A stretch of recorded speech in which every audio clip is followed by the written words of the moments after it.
Good morning, day 14 of my honey advent, and today I'm returning to Bhutan.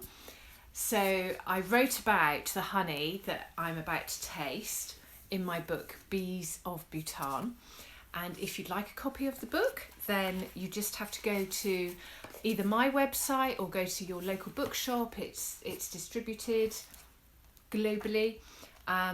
So here we go, and it's chapter 19, which was when I went down into the south of Bhutan to the honey houses. Can you imagine honey houses?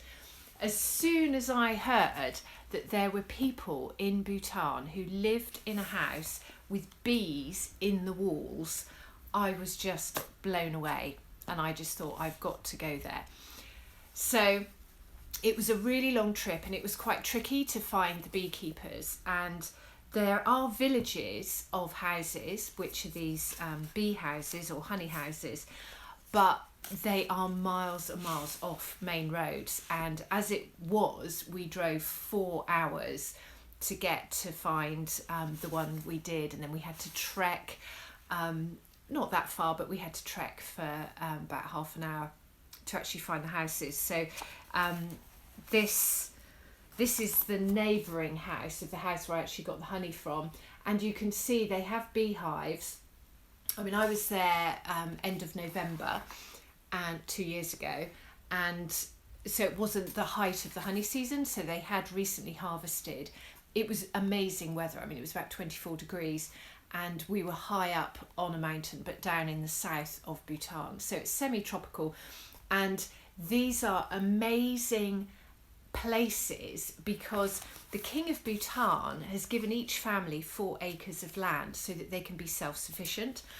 And a lot of people in the cities, or in the north of the country or the central band, it's a bit overcrowded, and so the southern area is sort of an area where they're putting these 4 acres of land. So you've got these beautiful mountains, and then tucked away are these little farms, and they're little rows of houses, so there might be 3 or 4 like this, and then they've got terraced landscape, and they're small holdings. So they've got rice, they're growing buckwheat. The guy that we actually visited, he grows citrus. He has citrus trees and cardamom. So just absolutely amazing. It's such a beautiful place.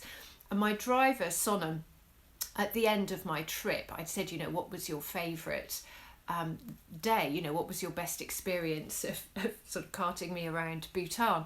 And I thought the driver, his least favourite would have been when we'd spent 9 hours driving to go down to Cerana.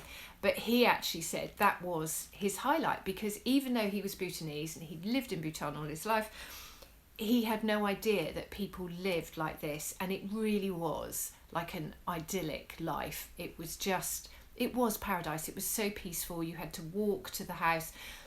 The children were happy, barefoot. I mean, obviously it's going to be a hard life. It's a subsistence life, but it felt a million miles away from even the cities of Bhutan, which are more like a small country town in the UK. So really amazing place. Now, when I went to Bhutan, I thought that the only bees were Apis cerana. I didn't know that they had imported Apis mellifera, which had been brought in by a Swiss businessman.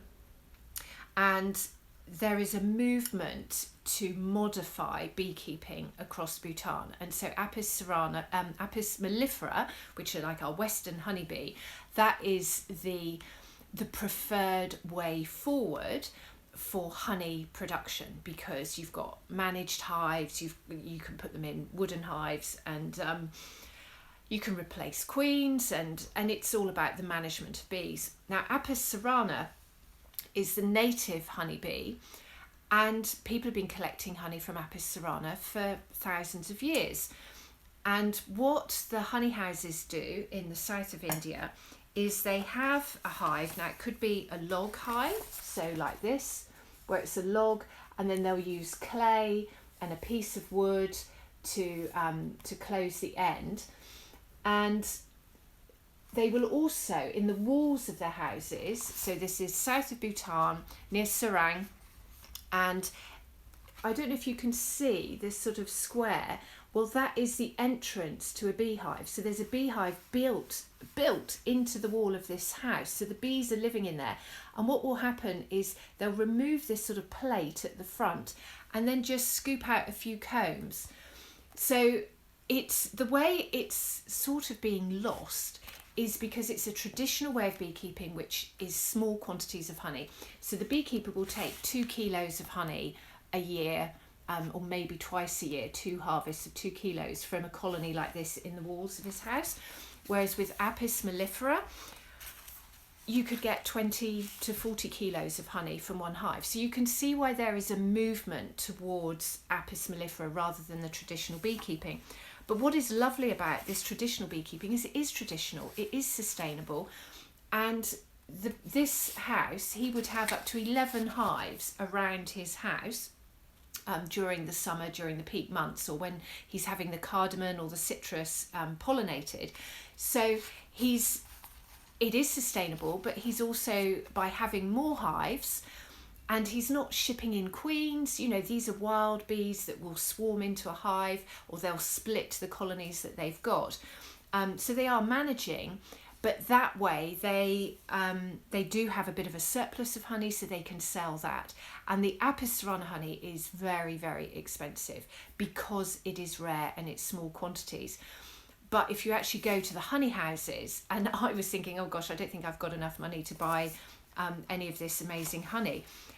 But this, the chap who actually, whose house we visited, he sold me a jar, and it was in an old whiskey bottle, and they have this rock bee beer, rock bee, I think they do call it rock bee brandy or whiskey. So it's a fermented honey drink, which is quite harsh, and it's in these plastic bottles, and he had one of those. So I had a litre of this amazing honey.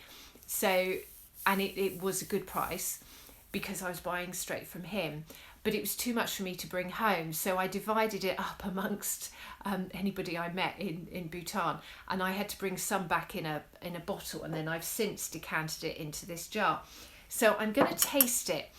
So that's the story of Apis cerana, and it's a lost art, which is why I really wanted to see it and why I think it's important that it stays.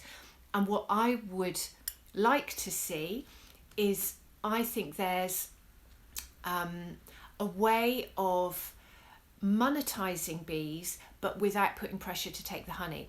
So people like me absolutely were blown away by seeing this kind of lifestyle and to see bees kept like this in a traditional way. So bee tourism is an ideal way that you can be paying the beekeepers but without them intensively farming bees or putting pressure on them to take the honey. So that's what I would like to see. Now, we were told when we were taken by a government official to see this house, we were told, well, if you want to see more, we could trek for another sort of 2 hours or go across country in a 4x4 and actually find another village, which I would have loved to have done. But as I said, it was 4 hours drive anyway from our hotel. We were staying in Punakha, I think it was Punakha. So we were, then there were no hotels down near where I wanted to see this in Sarang. So there wasn't anywhere that I could stay. But I would love to go back and go out and find the villages. Now, this Apis cerana honey, because they take the comb straight from the hive, it can tend to have brood in it, which, as a honey judge, if I'm judging honeys for quality, then I am told that with brood you should mark it down because it shows that the honey hasn't been finely filtered or processed. Now, because I've tasted this honey, and I've also tasted African honey which has got brood in, I think we need to have another perspective, and we need to look at it and judge it on the context of how it's taken. So by taking the honey from a wild colony basically, and you've got the comb, and they don't have spinners, there's no frames for the honey, so you do just have hello you do just have this comb, and what they do is they wrap it in a cloth and they squeeze it so the honey comes out, so you are going to get a mixture of brood. And there is a reason for this as well, with people all around the world who would be eating honey. They eat the honey with the brood because of the protein, but it's a holistic thing. It's not wasting anything, and they always ensure that they leave enough brood frames in the centre of the hive so that the bees can continue to thrive. So they're not killing the bees. So this is citrus and cardamom honey from a small holding on the outskirts of Serang, or the region of Serang in southern Bhutan, and you can see it's got a sort of a creamy texture. It's liquid. This does ferment quite easily because it has a high water content.